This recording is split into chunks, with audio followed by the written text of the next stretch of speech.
নমস্কার দর্শক, আমাদের গাছের শিকড়ের সমস্যা রয়েছে, কিন্তু আমরা বুঝবো কী করে?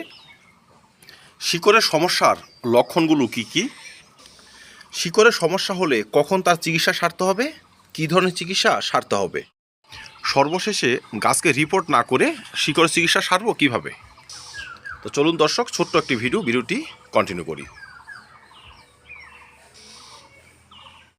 শিকড়ের সমস্যার প্রথম লক্ষণ হচ্ছে গাছের বার বৃদ্ধি বন্ধ। দীর্ঘদিন গাছেদের অবস্থা একই রকম থাকবে, না নতুন শাখা গজাবে, না নতুন করে পাতা আসবে, না ফুল না ফল। গাছ ধীরে ধীরে কিছুটা বামন আকৃতির হতে শুরু করবে। উদাহরণস্বরূপ আমার এই পেয়ারা গাছটি, এই গাছটি অন্তত পক্ষে 6 মাস ধরে একই অবস্থায় রয়েছিল। আমি তার সঠিক চিকিৎসা সেরেছি, নতুন করে শাখা গজিয়েছে এবং সেই শাখার মাথায় ফুল এসেছে। এই দেখুন ফুল।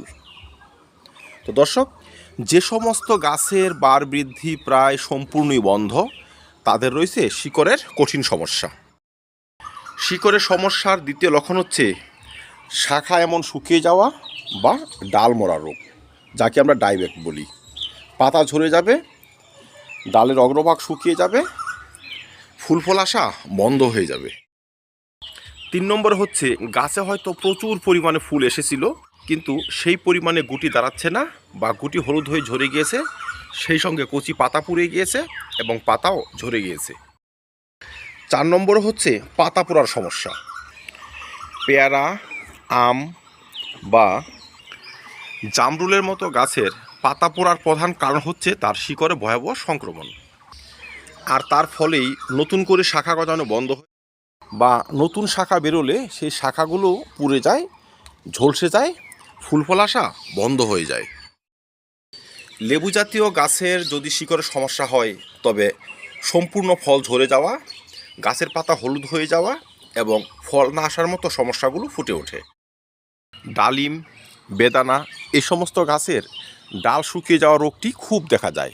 ফুল ঝরা, সেই সঙ্গে পাতা ঝরার মতো সমস্যা ফুটে ওঠে। যেমন বর্ষার পরপর দেখবেন ডালিম গাছের সম্পূর্ণ পাতা ঝরতে শুরু করেছে, সে পুরনো পাতা হোক নতুন পাতা হোক। এগুলো হয় শিকড়ের সংক্রমণ যদি হয়ে যায় তার জন্য। সবজি বা গুল্ম বা লতা জাতীয় ফসলের ক্ষেত্রেও কিন্তু তাই। গাছের ডগা হেলে পড়েছে এবং গাছ শুকাতে শুরু করেছে, এগুলো হয় শিকড়ের ভয়াবহ সংক্রমণ হলে। এর মধ্যে সব থেকে বেশি হয় স্ট্রবেরির মতো ফলের। পাতা পুড়ে যাবে, হঠাৎ করে হয়তো আপনার একটি গাছ ঝিমিয়ে গিয়েছে, আপনি ভাববেন জলের কম, তা নয়। শিকড়ের সংক্রমণে হঠাৎ করে গাছ ঝিমিয়ে যাবে এবং পরবর্তীতে সেই গাছ মারা যেতে শুরু করবে। তো যাই হোক দর্শক, এবার চলুন দেখে নেওয়া যাক সমাধান আমরা কিভাবে সারব। শিকড়ের সমস্যা জড়িত কারণে যদি আমাদের গাছ নষ্ট হয়ে যায়, সেক্ষেত্রে আমাদের করণীয় কী কী? শিকড়ের সংক্রমণকে কমানোর জন্য প্রথম যে ব্যবস্থাটি আমাদের গ্রহণ করতে হবে সেটি হচ্ছে গাছের রিপোর্টিং। মানে যে টবের গাছের শিকড় নষ্ট হয়ে গেছে সেই টব থেকে গাছটি তুলুন, কিছুটা মাটি ঝেড়ে পচে যাওয়া শিকড় কেটে সেখানে ছত্রাকনাশক লাগিয়ে দিন এবং নতুন টবে গাছটিকে স্থানান্তরিত করুন। ধীরে ধীরে নতুন টবে গাছের শিকড় বাড়তে শুরু করবে, গাছ পুনরায় আবার সজীব এবং সতেজ হয়ে আসবে। আমাদের এই ছোট গাছগুলো যদি বহুদিন একই টবে থাকে, রুট বার্নিং হয়ে আসবে, তারপর দেখা যাবে রুট ড্যামেজ। তো দর্শক, তাই এই সমস্ত গাছকে 6 মাসের মধ্যে একবার রিপোর্টিং করতে হবে। যেমন এই গাছটি দেখুন, অনেকগুলো ফুল এসেছে, ফুল দেখলে হবে না, গাছটির বয়স মাত্র 6 থেকে 7 মাস। তো আমি গাছটি একটি 8 ইঞ্চি পটে বসিয়েছি। এখনও শিকড়ের সমস্যা দেখা যায়নি। যদি পাতা পোড়ার সমস্যা আসে, আমাকে 8 ইঞ্চি পট থেকে গাছটিকে অন্তত 10 ইঞ্চি পটে বসাতে হবে, তবে শিকড়ের সারভাইভ ভালোভাবে হবে, পাতা পোড়ার সমস্যা আসবে না বা শিকড়ের সমস্যা আসবে না, প্রতিটা ফুল থেকে ফলে পরিণত হবে। 2 নম্বরে হচ্ছে সঠিক পরিমাণে খাবার এবং জলের ব্যবহার। বহু ক্ষেত্রে টবের গাছে এক্সেস জল আমরা ব্যবহার করে দিই, সেক্ষেত্রে কিন্তু শিকড়ের সংক্রমণ দেখা যায়। টবের মাটিতে বেশি জল ব্যবহার করলে কিন্তু সমস্যার সৃষ্টি হবে। তাই নিয়মিত জল যদি ব্যবহার করিও, মাটিতে কতটা মশার ভাব রয়েছে সেটা দেখে তারপর জল ব্যবহার করব। এক্সেস জল যদি ব্যবহার না করি, শিকড়ের সংক্রমণ আসবে না আর আমাদের গাছগুলো ধীরে ধীরে সুস্থ এবং সতেজ হতে শুরু করবে। শিকড়ের চিকিৎসা আমরা যে সমস্ত পদ্ধতির মাধ্যমে করতে পারি এর মধ্যে আরেকটি হচ্ছে রাসায়নিক খাদ্যের ব্যবহার কমিয়ে দেওয়া। আমরা তো টবের মাটিতে খাবার ব্যবহার করি, কিন্তু সব সময় সে সমস্ত খাবার পারফেক্ট হয় না। বিশেষ করে এমন একটি ছোট টবে হয়তো রুট বান্ডিং অনেকটা হয়ে এসেছে। তো এই টবে যদি আমি মুঠি মুঠি রাসায়নিক সার ব্যবহার করি, রাসায়নিক সার শিকড়ের স্পর্শে আসা মাত্রই শিকড়কে নষ্ট করে দেবে। যদি আমরা রাসায়নিক খাদ্য ব্যবহার কমাতে পারি, শিকড়ের সমস্যাও কম হবে, বা যে গাছের শিকড়ের সমস্যা হয়েও এসেছে সেই গাছের টবে যদি আমরা কিছুটা এই জৈব খাবার ব্যবহার করতে পারি, সেক্ষেত্রে কিন্তু শিকড় ধীরে ধীরে সুস্থ হতে শুরু করবে। মনে রাখবেন, সব সময় চিকিৎসা নয়, সব সময় সুস্থ বাসস্থান গড়ে দিতে পারলে শিকড় নিজে থেকেই অনেকটা সুস্থ হয়ে আসে।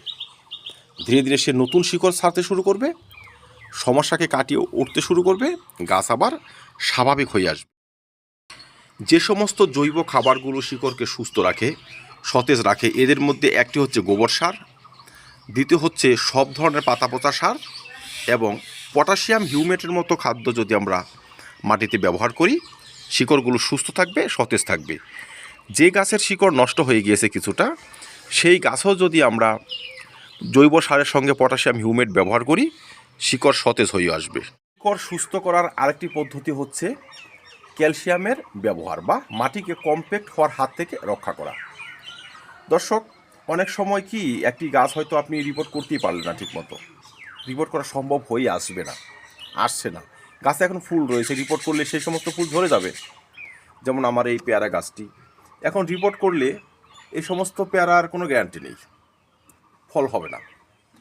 এই অবস্থায় যদি আমাদের গাছের শিকড়ের সংক্রমণ দেখা দেয়, সেক্ষেত্রে কিন্তু আমরা চুন জল, যেখানে ভরপুর ক্যালসিয়াম রয়েছে, 1 লিটার জলে 2 গ্রাম চুন জল একটি 10 থেকে 12 ইঞ্চি টবের মধ্যে ব্যবহার করতে পারি। আজকে ব্যবহার করব, 15 দিন পর আরেকবার ব্যবহার করব। এইভাবে 2 বার ব্যবহার করে দিলে কিন্তু শিকড়গুলো নতুন করে সারভাইভ করতে শুরু করবে। যে শুকিয়ে গিয়েছে বা পচে গিয়েছে সে তো গিয়েছে, কিন্তু নতুন করে শিকড়গুলো সারবে, তারা কিন্তু সুস্থ থাকবে। তার কারণ চুন মাটিকে কমপ্যাক্ট হওয়ার হাত থেকে রক্ষা করে, চুনে থাকা ক্যালসিয়াম শিকড়কে বাড়িয়ে নেয়, কারণ শিকড়কে বাড়ার জন্য প্রচুর পরিমাণে খাদ্যের প্রয়োজন হয়, এর মধ্যে একটি হচ্ছে ক্যালসিয়াম। দর্শক, সঠিক মাত্রায় ক্যালসিয়াম শিকড়কে স্বাভাবিক এবং সুস্থ করতে সহায়তা করে। 6 নম্বরে হচ্ছে হিউমিক অ্যাসিডের ব্যবহার। দর্শক, হিউমিক অ্যাসিড এমনই একটি উপাদান যার মধ্যে রয়েছে কিছুটা পটাশিয়াম, সেই সঙ্গে এমন কিছু উপাদান যারা মাটিতে থাকা উপকারী অণুজীবের সংখ্যা বাড়িয়ে দেয়, যারা আমাদের গাছের শিকড়কে খাদ্য এবং অক্সিজেন দিয়ে সহায়তা করে। যে শিকড় পচে গিয়েছে সে তো পচে গিয়েছে, নতুন করে কিন্তু শিকড়ে পচন আর আসবে না, গাছ আবার ধীরে ধীরে নিজেকে সুস্থ এবং সতেজ করে নিয়ে আসবে। 1 লিটার জলে মাত্র 2 গ্রাম পটাশিয়াম হিউমেট 20 থেকে 25 দিনের ব্যবধানে 2 বার বা 3 বার যদি আমরা ব্যবহার করে দিই, আমাদের শিকড়গুলো সুস্থ এবং সতেজ থাকবে। বর্ষাকালে শিকড়ে জল জমে বা মাটিতে প্রচুর পরিমাণে জল হয়ে গেলে শিকড় পচে যায়। তার জন্য সবথেকে বেশি যে দায়ী সেটা হচ্ছে ছত্রাক। কারণ টবের মাটি সবসময় যদি স্যাঁতস্যাঁতে অবস্থায় থাকে, সেখানে ছত্রাকের সংক্রমণ হয়। তাই ছত্রাকের সংক্রমণ যেন টবে না হয়, যদি গাছটি রিপোর্ট করাও সম্ভব না হয়, আমরা ভালো মানের ছত্রাকনাশক যেমন ভ্যাবিস্টিন বা ব্লাইটক্স বা যে কোনো কপারযুক্ত ছত্রাকনাশক গুলে টবের মাটিতে ব্যবহার করতে পারি। 15 দিনের ব্যবধানে 2 বার ব্যবহার করলে শিকড় ধীরে ধীরে সুস্থ এবং সতেজ হয়ে আসে। যেমন আমার এই টবটিতে আমি কিন্তু ব্লাইটক্স ব্যবহার করেছি, তার ফলস্বরূপ দেখুন নতুন করে শাখা গজাতে শুরু করেছে। সেই শাখাগুলো যথেষ্ট সুস্থ, সতেজ, এবং সেই শাখার মাথায় আবার ফুল আসতে শুরু হয়েছে। সর্বশেষে হচ্ছে, এখন তো বর্ষাকাল শুরু, এখন এক্সেস বৃষ্টি হবে, আর টবের মাটি ভিজা ভাব থাকবেই।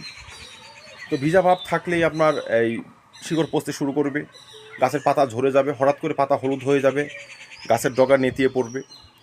তো এই ধরনের সমস্যার হাত থেকে গাছকে রক্ষা করার জন্য আমরা মাসে একবার হিউমিক অ্যাসিড, মাসে একবার চুনগুলা জল এবং মাসে একবার হাইড্রোজেন পারক্সাইড আমার টবের মাটিতে ব্যবহার করতে পারি। মনে রাখবেন 3টি উপাদান আপনি একদিনে ব্যবহার করবেন না, 5-7 দিন গ্যাপ দিয়ে ব্যবহার করবেন। হিউমিক অ্যাসিড চুনগুলা জল সম্বন্ধে বলেছি। এবার হাইড্রোজেন পারক্সাইড 1 লিটার জলে 6%, 5 থেকে 7 গ্রাম যদি আমরা ব্যবহার করে দিতে পারি, শিকড়গুলো সুস্থ এবং সতেজ হতে শুরু করবে। হাইড্রোজেন পারক্সাইড গাছের অক্সিজেন লেভেল বাড়িয়ে দেয়। শিকড়ের সংক্রমণ হয়ে গাছের যে দমবন্ধ অবস্থা সেটা থেকে কিন্তু কাটিয়ে উঠতে সহায়তা করে। তারপর দেখবেন পাতা পোড়ার সমস্যা যেমন কমে আসে, গাছ হেলে পড়ার সমস্যাও কমে আসে এবং ফুল ফল ঝরে যাওয়ার সমস্যাও কমে আসে। মাটিতে থাকা কৃমির আক্রমণও শিকড় নষ্ট হয়ে যায়, তাই কৃমিনাশক আমাদের ব্যবহার করতে হবে। পেয়ারা গাছের পাতা পোড়া, ডাল শুকিয়ে যাওয়া কোনোভাবে যদি না কমে, আমাদের নিমোটাস পি বা ভলিউম প্রাইম ব্যবহার করতে হবে। গাছকে রিপোর্ট করতে হবে। যদি ফুল রিপোর্ট করা না যায়, সাইডের মাটি তুলে জৈব খাবারযুক্ত মাটি দিয়ে ভরাট করতে হবে এবং যে সমস্ত উপাদানগুলো ব্যবহার করতে হবে, যেমন ক্যালসিয়ামের source, humic acid, hydrogen peroxide, প্রয়োজনে ব্লাইটক্সের মতো ছত্রাকনাশক, সেসব ব্যবহার করতে হবে। তবেই দেখবেন গাছ থাকবে সুস্থ, সতেজ এবং প্রচুর পরিমাণে ফলন নিয়ে আসবে। তো ধন্যবাদ দর্শক, আজকে এই পর্যন্ত। দেখা হবে অন্য ভিডিওতে অন্য কোনো টপিক নিয়ে। ভিডিওটি ভালো লাগে লাইক এবং শেয়ার করবেন, চ্যানেলটি সাবস্ক্রাইব করে পাশে থাকবেন। ভিডিওটি দেখার জন্য অসংখ্য ধন্যবাদ।